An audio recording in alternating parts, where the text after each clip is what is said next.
I'd like to welcome everybody. My name is David Ernevad, and I serve as the Associate Vice President for Facilities at Lewis and Clark College in Portland, Oregon. I'm also serving as Chapter President of Northwest APPA.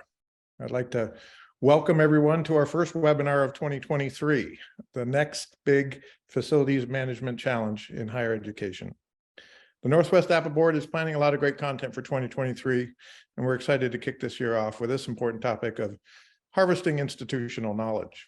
The webinar is being recorded for on-demand viewing later. We'll have it on northwestappa.org, and I'll ask that you put your questions in the chat, and we will pick them up at the end.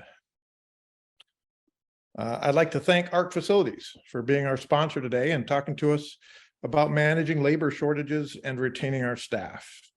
I know I'm faced with losing over 25% of my current engineering staff in the next 6 months to retirement, and they're taking a collective 80 years of institutional knowledge with them. So truly a challenge we're all facing. Today, we have David Trask, National Director of ARC Facilities. David is a keynote speaker, a podcast host, author, thought leader in facilities management industry. He focuses on helping hospitals, universities, K-12 districts, and other organizations leverage innovative technology to drive efficiency in the facilities management industry through thought leadership and advocacy. He has presented at numerous facilities associations and conferences, including IFMA, ASHE, APPA, NFMT, as well as regional events and chapter conferences. Most recently, David was selected to join the Education Program Committee for IFMA World Workplace 2023, and is also an advisory board member for Facilithon. He's an outspoken about the urgent need to minimize impacts of facility team retirements through the seamless and comprehensive succession planning. I'd like to thank you, Dave, for being here today, and I'll hand it over to you to dive into the content. Oh, thank you so much, David. And thank you, everybody, for joining me today. You know, what we're going to talk about is really some of the underlying build that's been happening over the years, and that is the loss of a lot of that institutional knowledge, but it's impacting everybody. It doesn't matter if you're in higher ed or if you're in K-12. I'm on site this week in Northern California at a large K-12 district. They're facing the same thing. Hospitals are facing the same thing. The challenge is it's compounded now because of the current labor shortages and some of the other factors that I'll talk about here in just a few minutes. But look at some of these stats here. So think about the skilled trades that are going out the door. They've left for retirement. They've also taken other jobs. There aren't enough people coming in to backfill those. And it's a perfect storm for the industry, but more importantly right now is there just aren't enough people to fill those vacancies that are coming open. And this is nationwide. This isn't in any particular region. This is nationwide. This is happening. And I hear horror stories where open positions have they haven't been filled in a year, 18 months. And it's compounded now because they're getting people that are applying that just aren't qualified. They're not even remotely qualified. I talked to a guy yesterday at a school district. I mentioned I'm here in Northern California that said he had a guy that used to work at the IRS, just applied for a lead electrician's position. I mean, he's getting these random people applying for these positions, and there just aren't enough people to come in to backfill any of these slots. So again, what it's created now is this perfect storm. But I love Mike Rowe, and he really is an advocate for skilled trades. Kids coming through and you know, at the end of the day, it was driven into my head from the time I was young. You're not going to be a success unless you've got a 4-year degree. That's not the case for everybody. And there's nothing wrong with skilled trades. And I think there's been a stigma that you're a working stiff if you're getting into skilled trades, or you're not going to be a success if you get into skilled trades. Well, it's a vacuum now. Now, because we don't have enough people coming in to backfill, you know, you've got these you start to see these huge voids in organizations. But here's an example of that. And this is meant to make you laugh. But at the end of the day, you've got the guy on the left who goes and gets a 4-year degree, got $100,000 in student loan debt, can't find a job, and believes that everybody who doesn't have a 4-year degree is stupid. Then you got the guy on the left who's got an apprenticeship, no debt, started out making 80 grand a year and just disconnected the other guy's power. Okay, that guy on the right can get a job anywhere today. Anywhere in the country, that guy can get a job. Okay, that's where we're at today. There are openings all over the place. The other challenge is, again, when you hear that, it's we want to keep the people that we have, and it's tough because it's not just that people are retiring or people are just switching careers. It's they're getting jobs up the street making more than a lot of people are paying. Okay, and again, it's a challenge. So it's getting worse right now, and I hear that all over the place. The challenge is, again, retirements. That's still impacting people, but a lot of those folks have already left. But then it's, again, compounded because you've got the labor shortage issue that we've got today.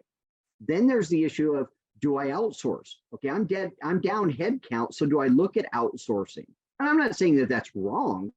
I'm just saying that many orgs are facing where they're having to outsource more. So again, you start to see some of those costs go up a little bit too. But then there's this underlying employee morale too. People are burnt. They're I'll use this example because I heard this multiple times from different orgs where they'll hear a principal in a high school will be complaining as he's walking down the street or down the hallway because he had to put on pants today because he misses a time when he was working remote and he couldn't walk his dog whenever he wanted. The problem is that guy in the upper right hand corner right there never left. Facilities teams were there every day. Okay, and they don't want to hear that. So again, they never had that working from home. So to hear that kind of argument from people or comments from people can be frustrating. And there's a lot of that going around. But also you look at it this way, and David brought up a really good thing here, and I think this impacts so many organizations. David's got 25% of his team that's leaving in the next 6 months. But to him, that represents 80% of his institutional knowledge. What you see on the screen here was another school I talked to in the Northeast. Okay, they're in the same boat. All right, it's not just about losing the people, it's losing the institutional knowledge of those people. You've got a handful of people on your team that know where everything is. Okay, those are the people that everybody calls. They're gone tomorrow. Now what? All right. So again, it's about how much of that institutional knowledge is walking out the door. And here's another example. Next 3 years, I'll probably lose 100+ years of experience. All right. These people have been with you a long time. They know what's changed in your building. They know what's happening in your building, what's happened over time. All right. They're leaving. So how do you capture that institutional knowledge? How do you work on that? But then there's also the issue of, it's not just the folks that are retiring. It's, like I said, the people who are taking a job up the road. I just talked to a guy the other day up in the Northeast. He said, I lost my lead electrician. He's making $12 more an hour, literally a mile up the street for another organization. That's what they're competing with. Others are losing people to Amazon. Amazon's everywhere now. All right. They're losing them to Amazon warehouses. So they're getting out of trades and going over to work someplace else, or they're just moving to a trade at one of those other orgs. And it's this shift of all these people moving around. So it's not just the people who have been there a long time. It's the people at that middle level that also know where the majority of your stuff is. They're leaving too. So again, it's this perfect storm, but what it's forced orgs to do is now do more with less. Okay. And I say this, and I mean this from the bottom of my heart. If you're relying on a handful of people on your team to know where everything is and be the people who everybody leans on, all right, those are single points of failure. You're counting on a person to know where everything is and be able to help everybody on the team. What if that person wins the lottery tomorrow? They're not coming to work. All right. What if they take another job? What if tomorrow they walk into your office, they sit down in the chair and say, listen, I'm tired. My wife and I are going to buy a place over in Utah and we're moving. I'm out. That happens. And it can happen to you. So those are single points of failure where you can lose all of that institutional knowledge. And then there's the issue too is, okay, so I lose these people and I'm down headcount. Many orgs I talk to are down 20, 30% headcount. All right, so now they're outsourcing part of their just general maintenance stuff to a third party. Well, those people who are coming in don't know your buildings. They don't know where anything is. All right, so again, look at the cost factor. You've got the cost that you're spending with these folks is traditionally more than what you're paying a normal FTE. But again, you're also paying them to learn your buildings because they don't know where anything is. But again, what choice do you have? And how do you backfill that? And how do you fill those voids in your current situation? Then there's the issue of the guys that are still with me, guys and gals who are still with me. Now they're getting overtime or where I'm paying them a lot more. So again, you can see costs are going up. So how do you deal with that? And then also the employee morale that I mentioned earlier. How do you balance that? You know, where you've got a handful, you're down a handful of people and everybody else is covering. All right. Again, it's a challenge. But here's the other problem that really comes into play when it comes to those people leaving that know where everything is. When something goes sideways in your building, and it happens, something goes sideways in your building, what do? All right. That picture in the bottom right-hand corner is actually from one of the people I spoke with a couple of months ago. All right. And I actually had a conversation with David about this a few months ago as well. That photo in the bottom right-hand corner is a hospital. That happened in 45 minutes. The guy who knew where the shutoff was for that floor, this again, a hospital, critical care facilities. Those are the ORs down that hallway. 45 minutes, that water was just gushing. The guy who knew where it was on vacation. He's on vacation. He was on a cruise ship. You know why he goes on cruises? His phone doesn't work. Even if they called him, he couldn't do anything. All right. Single points of failure. That was $1.3 million to repair all that. All right. And they were down for months. So again, relying on single people or individual people to know where everything is, or a handful of people. Why doesn't everybody know that, where that stuff is? Well, here's the other challenge. The more buildings you've got, the more stuff that you're expecting them to just know where it is. It's impossible, right? You've got hundreds of shutoffs. You have equipment all over the place. And if you're expecting people to just know where it is, good luck, all right? But here's the other problem. A lot of folks are, because they're short-staffed, they don't have time to do a lot of the traditional preventative maintenance tasks. That stuff's being shoved over into deferred. And one of the other APPA regional conferences I did last year, a guy said, "You know what deferred maintenance means, Dave?" And I said, "Yeah, you're kicking the can down the road." He goes, "No, it means in our org, it means it's not going to get done. They're kicking it down the road. It's not going to get done." So what he said is they're running to fail. How many pieces of equipment do you have in the field? They're on their last legs and you're running it to fail. Well, with supply chain issues today, good luck finding a chiller. It's going to take you 18 months. I mean, good luck finding a backup generator. It's at least a year. I'm hearing this directly from the manufacturers at conferences. That's the timeline. So run to fail means you're setting yourself up for failure, and it's a challenge, okay? But again, handful of people know how to fix those little things that have had so many Band-Aids on them that you're surprised that they're still running, but they're running, okay? But are they going to be running tomorrow? The other challenge is buildings are constantly changing. It's a moving target, all right? All of these drawings here, okay, and I showed this picture for one reason. All of those drawings there mean there's a change to your building.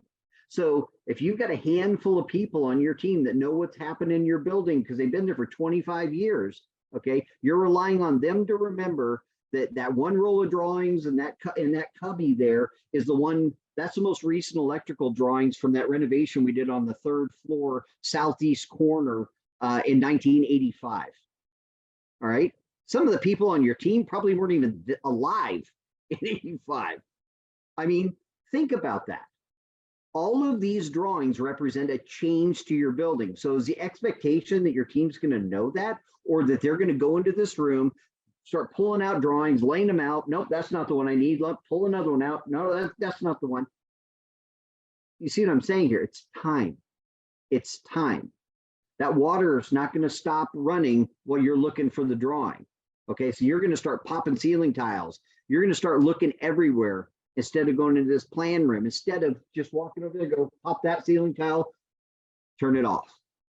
Again, moving target. All of these changes happen in your building all the time, over time. Okay, well, do you know where all your equipment's located?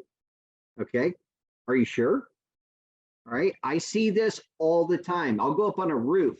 I talked to a guy this week and he said, oh, we've only got a handful of units up on the roof. That's this picture. Okay, handful of units. This is just one view. If I turn my camera to the right, turn it behind me here, there's equally this amount of equipment up on this roof. He had no idea. All right, half of this stuff was new, half of it was really, really old. All right, again, no idea what's really in the field. But here's what I traditionally see that folks are dealing with, right?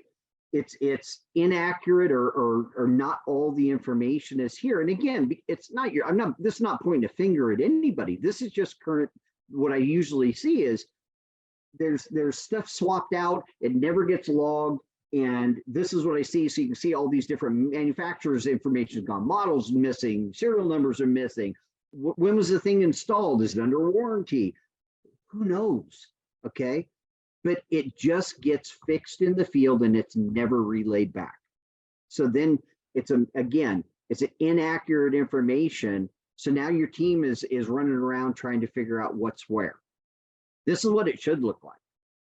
Easy. I'm in the field. I pull out my phone out of my pocket. I update stuff, hit enter, everybody sees it. That's what it should look like. And now you have this validated list moving forward that this is all the stuff I've got in the field. All right. Again, validated. As your team changes something, they're next out in the field, they swap out a pump. What did you update it in the system? Great. Grab your phone, update it. Done. Everybody now sees it. Not a single point of failure. Everybody has visibility to everything. All right. No guesswork.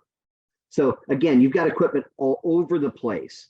All right. You've got the little mini splits that are in the data rooms. You've got HVAC units on the roof. You've got condenser, for the other half of the condensers is it on the roof or is it outside the building?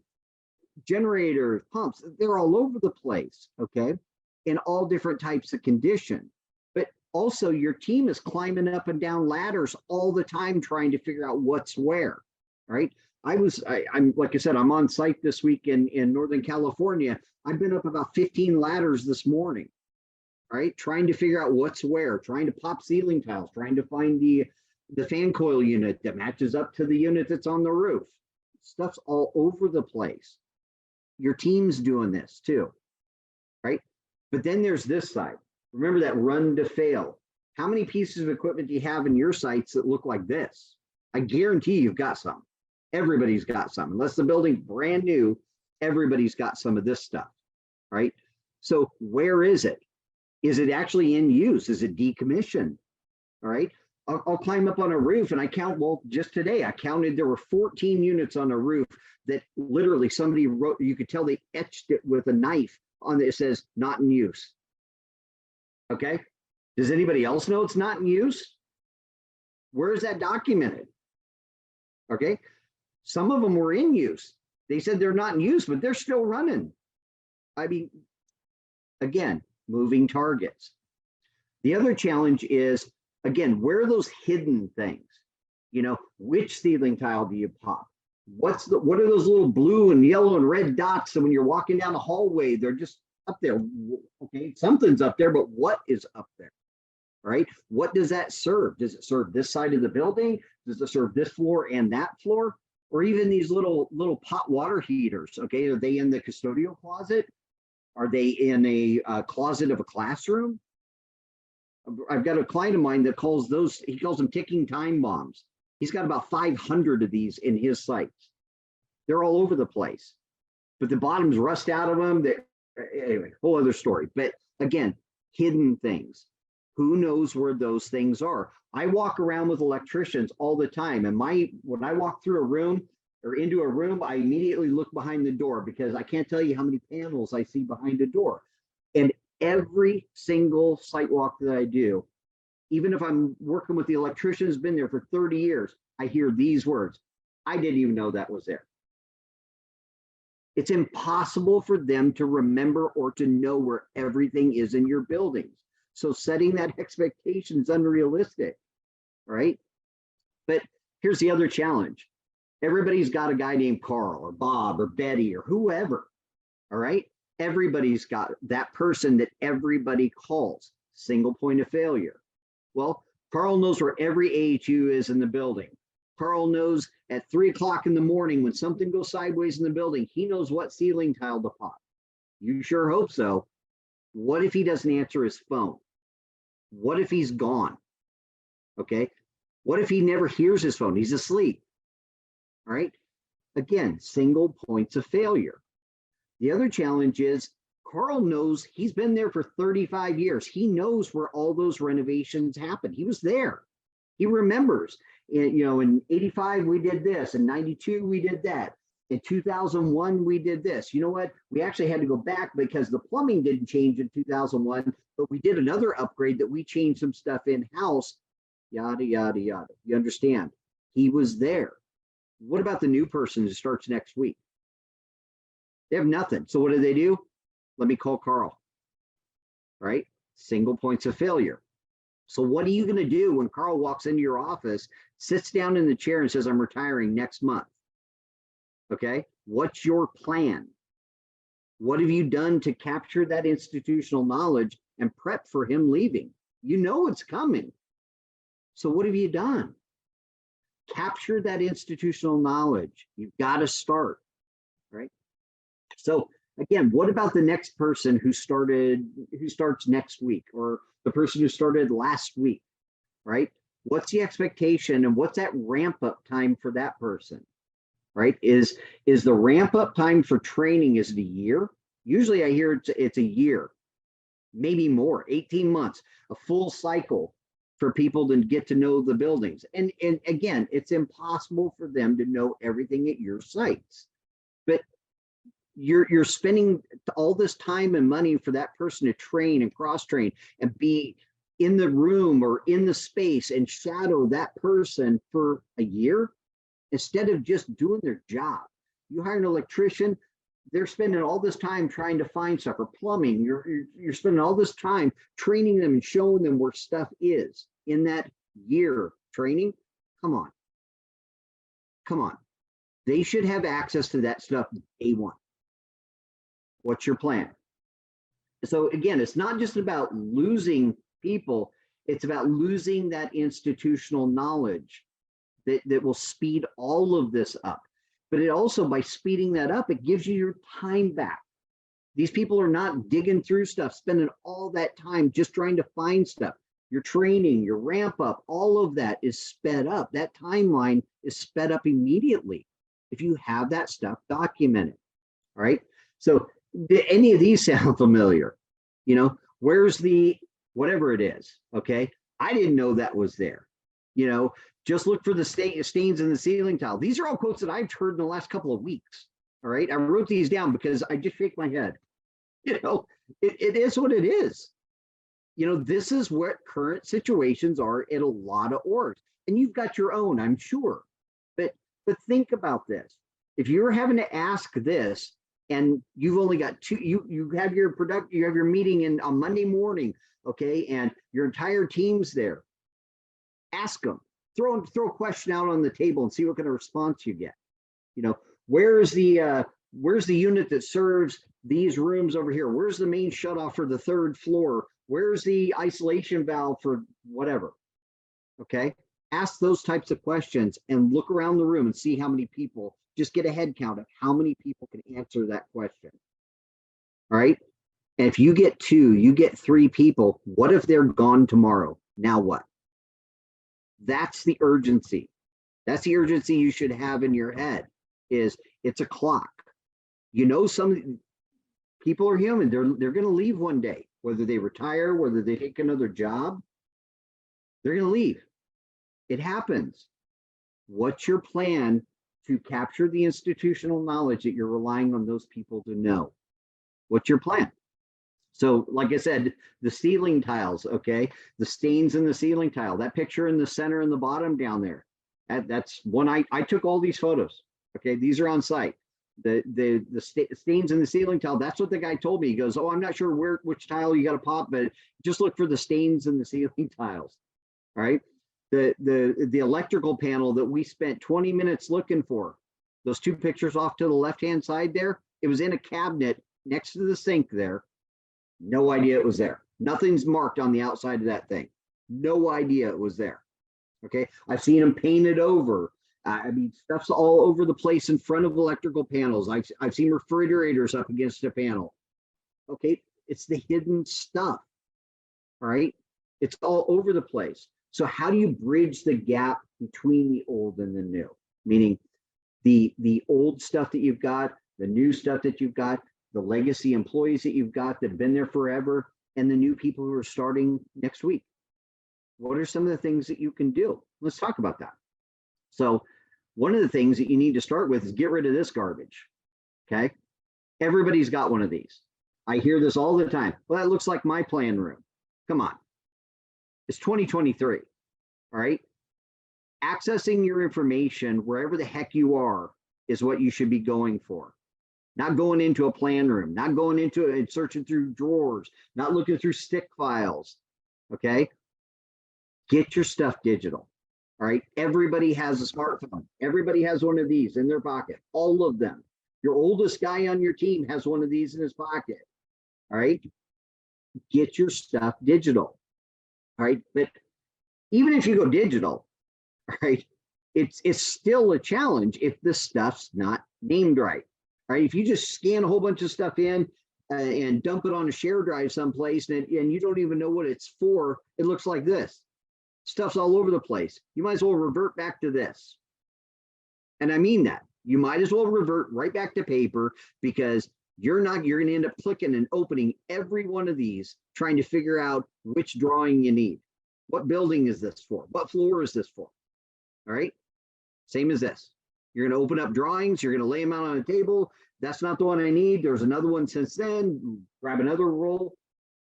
Again, trying to find stuff is just a time suck on your team.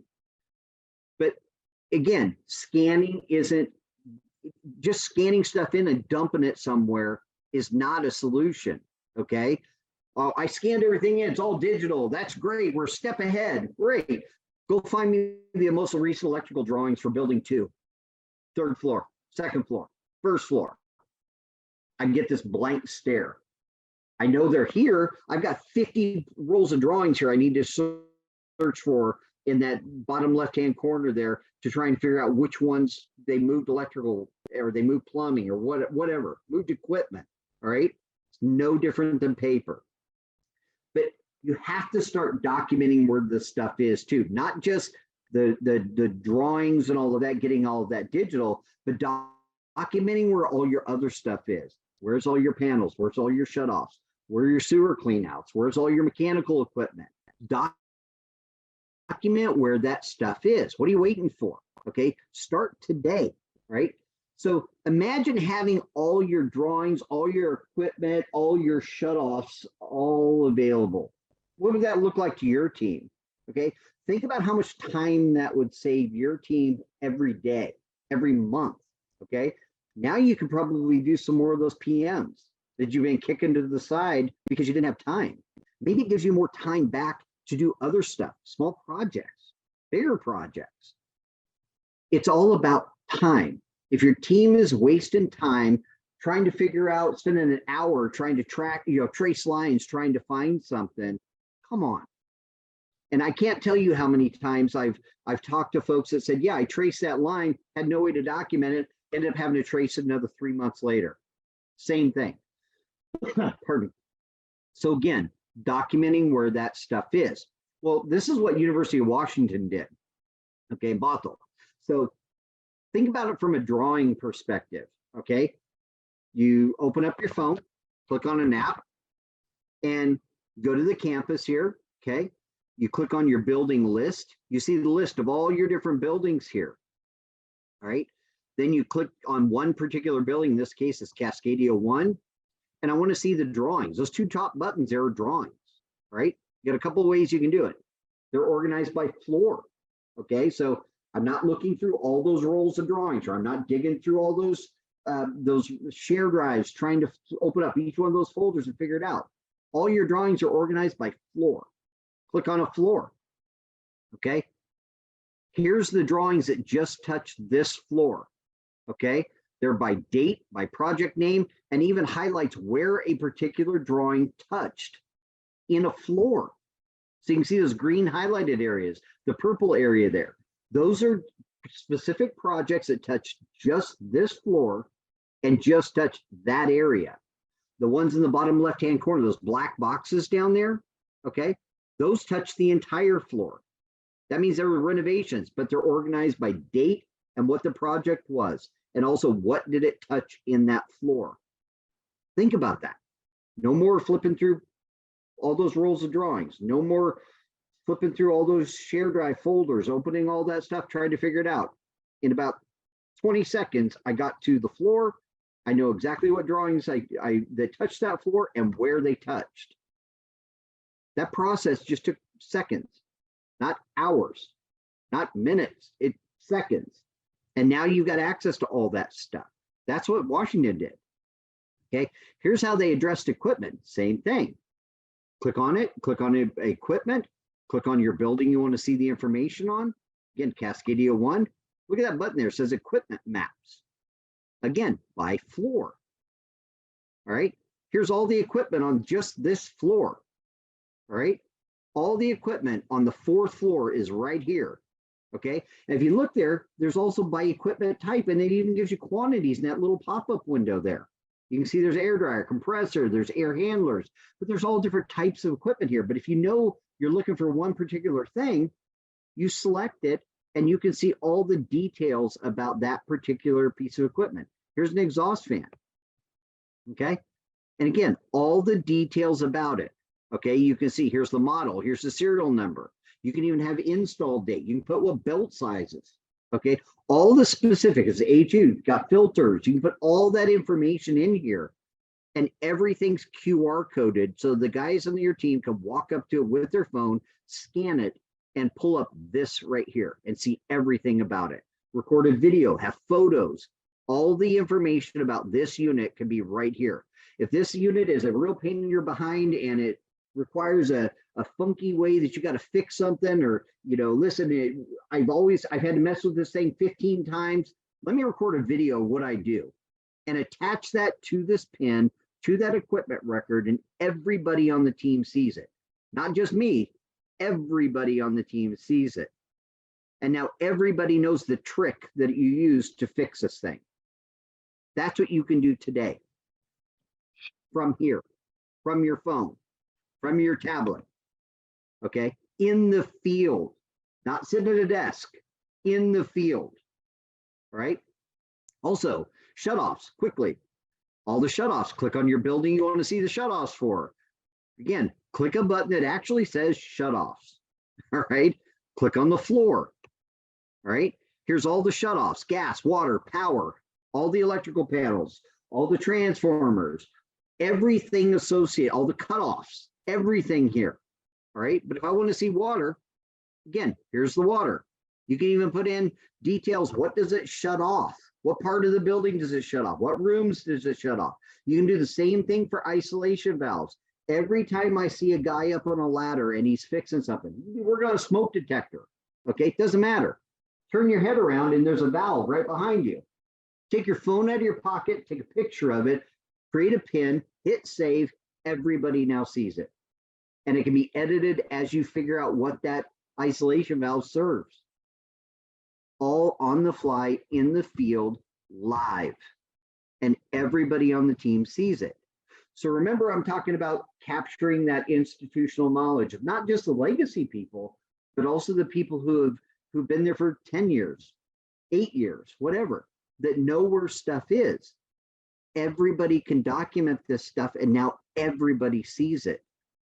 All right. Again, having access to that information quickly. Also, all the emergency information. Again, click on a floor or click on a building. Okay, click on a floor. Here's all the emergency information, exit signs, all the fire extinguishers, pull stations, all your fire panels, all of that documented so everybody can see it. And you can even isolate it to where's just the one thing or one type of thing. In this case, we've got fire extinguishers here. There's the extinguisher, even photos of those extinguishers. Okay. Here's what College of Sequoia's had done. And I love showing this because he actually went into every single room on a floor plan and mapped out and took video of every room, every fixture, every single thing. And then he color coded it by what types of things there were. Finishes, he color coded all of those purple. You can see all the finishes in that room. Imagine walking up to a room, scanning a QR code that's on a door jamb and being able to see all the information that's in that room. Everything that's, all the desks, all the faucets, whatever's in that room can be all attached to a QR code on the door jamb. Or imagine you're custodial.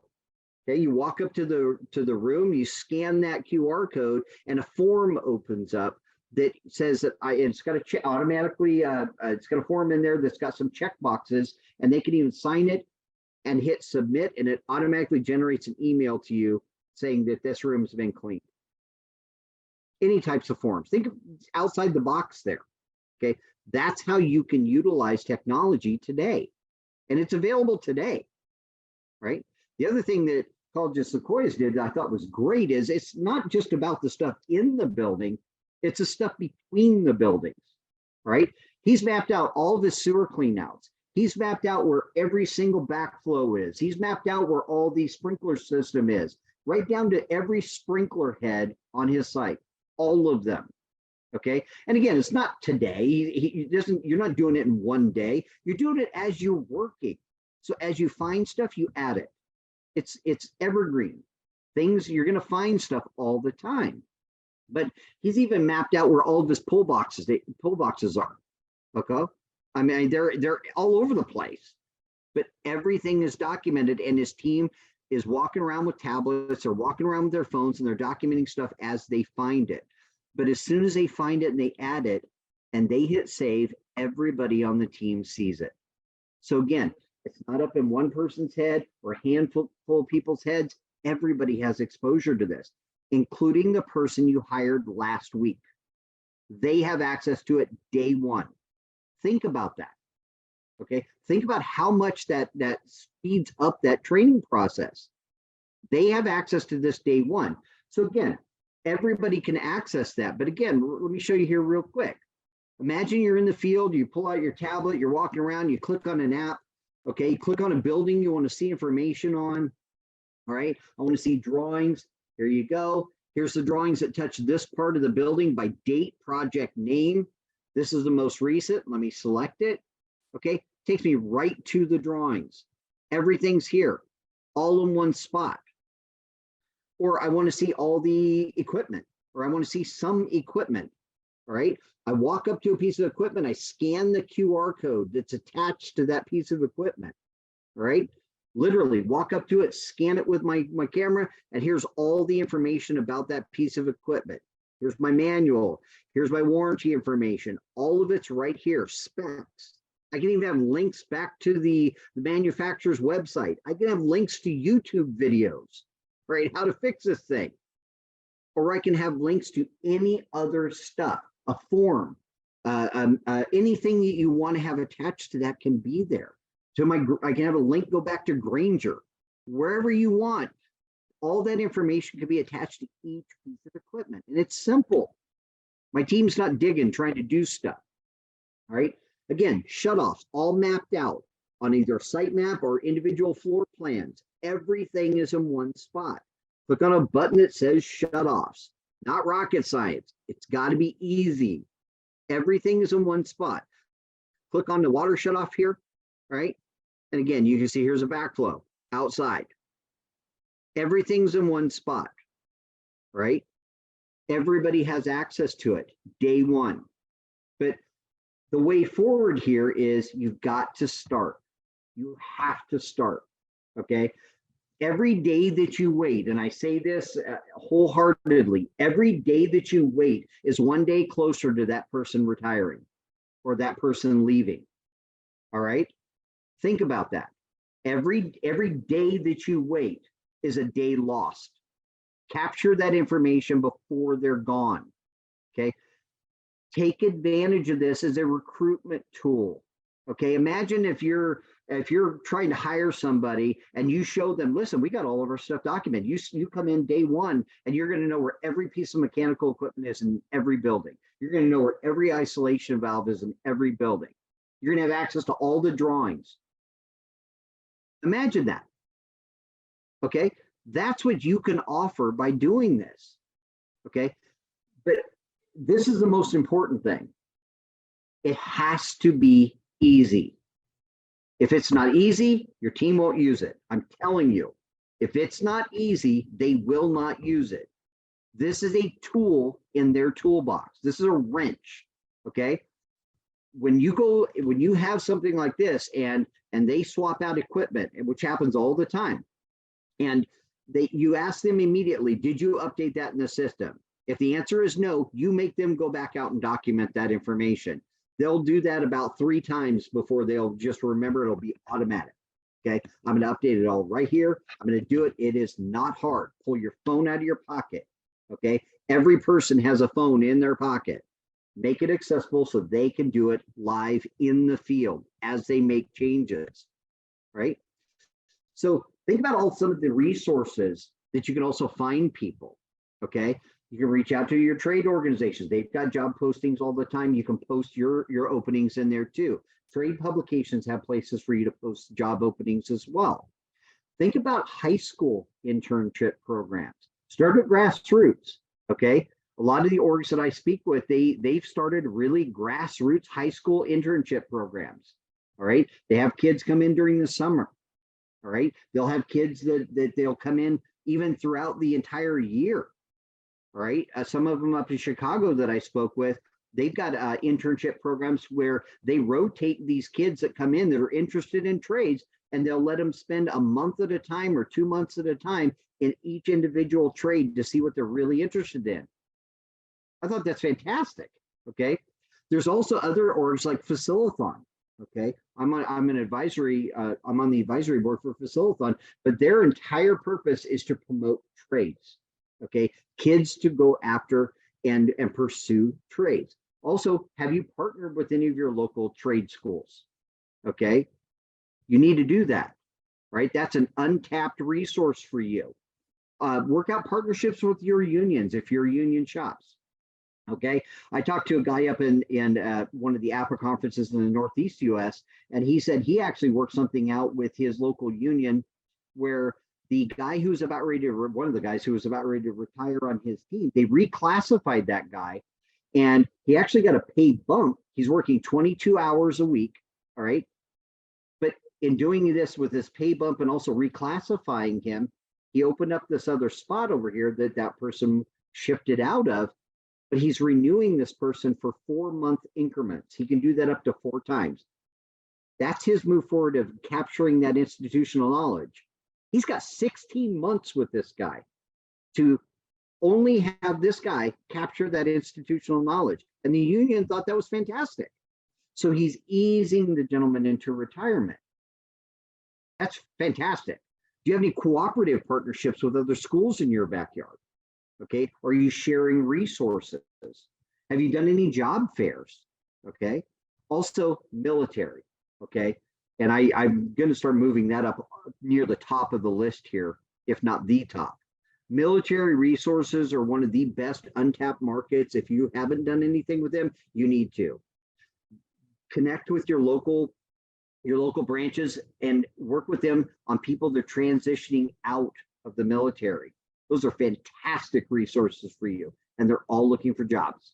All right. Also, what are some of the career path or pathways for career growth that you've set up for your employees? Think about that. What is, if I'm hired by you, what's my career path with your organization? Okay. Do you have apprenticeship programs? Have you done anything in-house to create an apprenticeship program? Also, are you allowing me to cross-train with others within the org? Okay, with other departments? Have you set attainable goals for me to move up that career level within the organization? Would you sponsor me if I wanted to go get additional certifications? Okay. Also, what about tuition reimbursement? Would you offer that? These are just some of the handful of ways that you can think about to really increase your team, your team's loyalty to you, but also provide them a career path within your organization. Okay. What is their career? Because that's why a lot of people are leaving today. All right. They don't have a clear career path within an organization. So they leave. I'm in a dead end here. You're not giving me anywhere to go. So I'm going to go someplace else.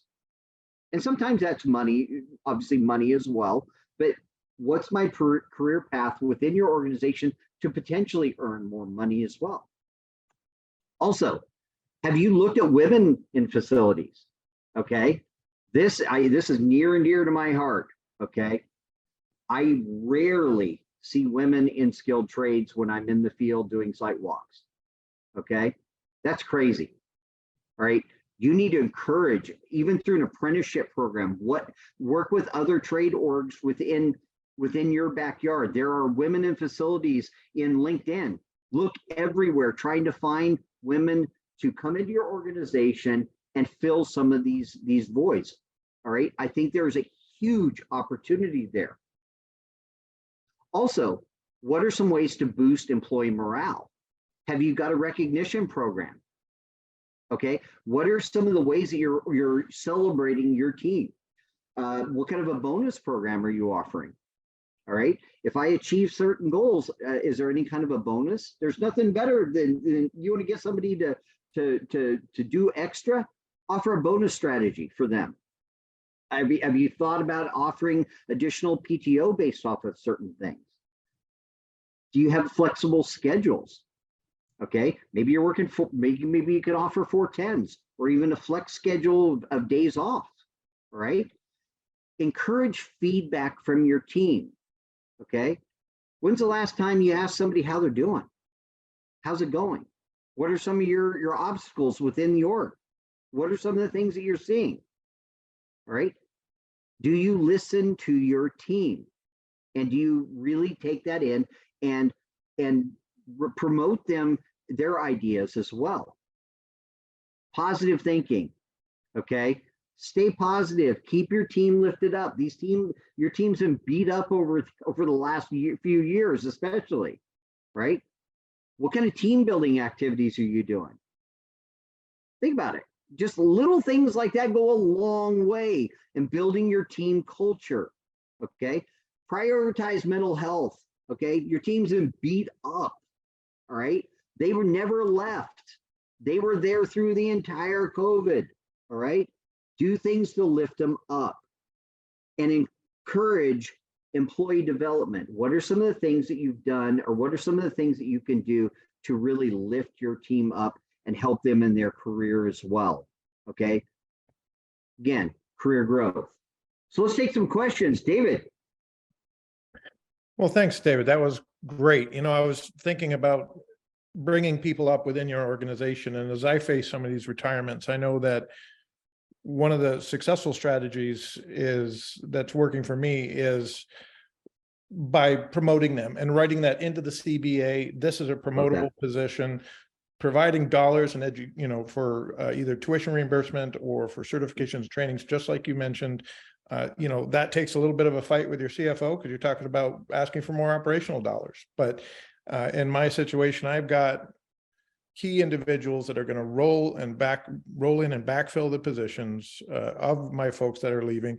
That allows me to go out on the street trying to get more of a general maintenance hire, somebody that doesn't have quite the amount of required education and skill set that I can't compete with on the street because my dollars aren't doing quite what the industry can do right now. And so it's easier for me to find some of these folks that are younger, are smart, eager mechanics, and are able to jump in and learn the ropes, and then we'll bring them up through the ranks. And so I think that's a really excellent point that you made there. So I think that's fantastic. I think a lot of I was talking to a guy the other day, and he brought something up. He said, I never thought that this would be something I would have to do, or I would even get a response, but he did an internship program that turned into an apprenticeship program. And the way it started is he just asked his employees, do your kids want to work for us? And it just something as simple as that. He got 9 kids to come in. Out of that 9, 7 are full-time employees now. That's fantastic. It is. But he asked the question. Yeah. Well, speaking of questions, we do have a couple that came in here. This one from Heath Major. He is asking if the template that you use for field verified equipment is something that you're able to share. I thought it looked like an Excel spreadsheet with some columns of different defined, sort of defined data within those fields. Yeah, I mean, that's what I was showing you there was basically an export out of a work order system. But that's basic information. But yeah, I'm absolutely, you can send me an email. My email's right there. Send me an email and I'm happy to forward that over to you. Yeah, it's just a basic template and it's a good starting point. Some of the schools that I work with right now, anemic is an understatement with what the information they currently have in their system. And again, it's like I said, it's a moving target, but this gives you a good baseline starting point to gather some of that information. And I'm happy to share that. Right. And I think there's a number of other resources as well inside the APPA group, and posting that question on our bulletin board. You might get some different versions of what some folks are doing, and even look at naming conventions, which is, I think, an interesting and important part of that. Second part to that question was, do you have a CBA? And I think he's thinking a cost benefit analysis rather than a collective bargaining agreement for outsourcing versus FTE costs, and how you account for the intangibles such as the facilities knowledge in that math. Yeah, I do not. I think IFMA had done something. I'll have to look up. I'll have to look at IFMA's website. I thought I saw something where they were looking at that, but I think it's changed with especially during COVID. I don't know how accurate that information is, but you can look at ifma.org, and I think APPA has actually probably got some resources about that type of thing too, but I do not. I'm sorry. Yeah. Well, it's incredibly nuanced, I think, as well, based on your organization and the city you're in, or the rural area you're in, and the rest of it. So a little challenging, but definitely probably some broad brushstroke industry standard stuff that we can find inside the APPA group. Certainly. Cameron here asked, or I think this is more of a comment, need to make sure that your people have time to do the documentation. It starts with not trying to run lean and paying people so that you aren't running short-staffed. And yeah, I think that's incredibly accurate, Cameron. You know what it's like. We're trying to staff with really generally low wages, right? You get good benefits, but you get good low wages in the higher education industry, I think, as a general theme. And I know that I'm tired of being short-staffed personally.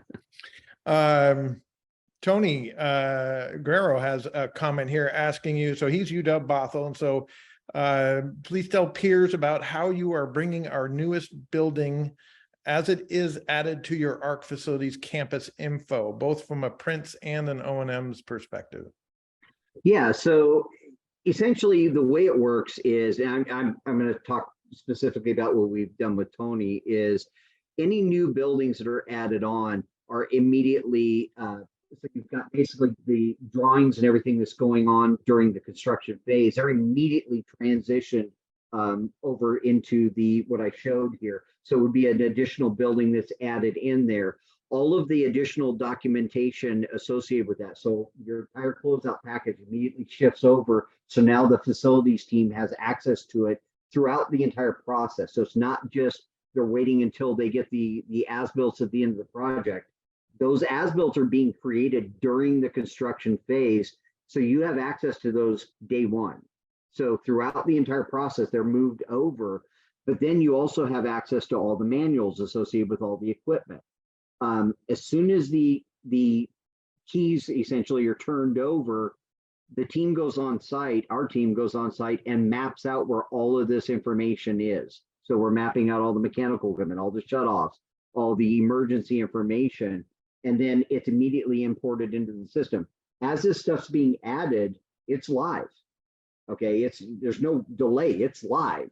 As soon as it's added, and I use this example because this is a great one. I've had clients where we're mapping out equipment locations on a roof, and I'll notice that the guy who's one of our escorts or one of the guys who's opening up the doors for us is literally walking behind us, scanning the QR code we entered 5 minutes ago. And he pops it open, and I just see the head shaking, going, I can already see it.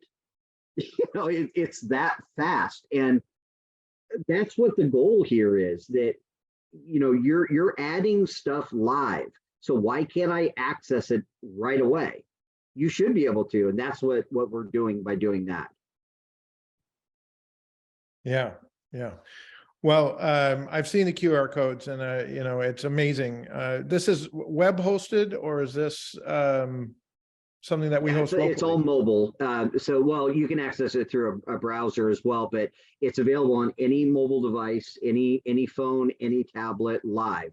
Yeah. Right. And it's real time. Yeah.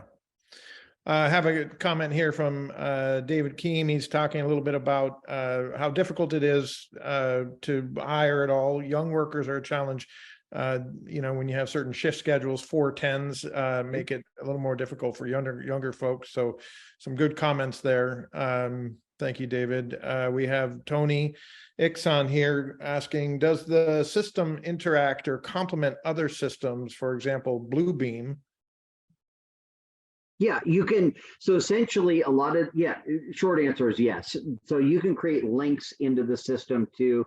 Our system actually supports links out to work order systems, or you can link out to Bluebeam. You can link out to any other system. I've got clients that have got our system using single sign-on as well. So signs them into all the systems at once. And that's controlled by your IT admins. But again, yes, you can create automatic hyperlinks within our system that go out to those unique URLs and connect directly. Yes. Fantastic. I think that's the end of our questions. We do have a little bit of a comment chat here, but we are at 12 noon, and I want to thank you very much, David. Appreciate it. Thank you, ARC Facilities, for sponsoring this workshop, taking the time. I think it is an incredibly important topic and very, very informative and a great discussion. We will have this on demand available for everybody at the Northwest APPA website. You'll also get an email with links here in the near future. So I just want to thank you again, David, and thank you, everybody. My pleasure. Thank you. Thank you, David. My pleasure.